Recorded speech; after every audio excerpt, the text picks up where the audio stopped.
ceerte ɗe. ceerte hakkunde jaŋde almasihu e jaŋde muhammad. helle ceertal hakkunde funaange e hirnaange ni jangiɗaaɗe ɗumen ena laaɓtina wonde en jogaake lasli gooto.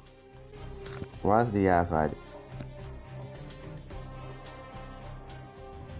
mohammed yurmaaki yerlaaki yimɓe tigirigi o wonno e noddirde ɗe e nder duko nder won juuluma.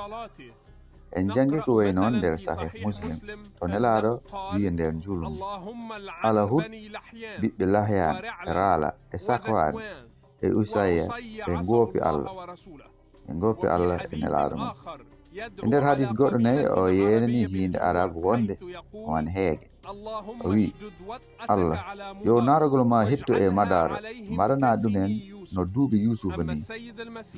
kono to seydi almasihu o yamirno almummo ko yoɓe jaafo yimɓe ɓe jerlanɓe ɗo wi te so on darima oɗon toro so tawi wonmo jogitani on hunde jaafuɗe ɗum ko addi fof beele bamon gonɗo aljana ina yaafo on toñe ngeejo ma onon ni. kono so tawi on jaafaki woɓɓe bamon gonɗo asaman ne yaafotaki on toñe ngeejo ma. te hay dow pengal to lefta on noddani e waroɓe mumɓe o wi baaba yaafoɓe sabu ɓe ganda koɓe mbaɗata.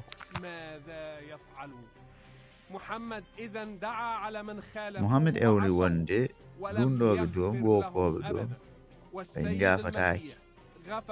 ko noon seydi almasihu yaafi yimɓe te jangini rewɓe ɗum ɓe yoɓe muñ jaafana jomum.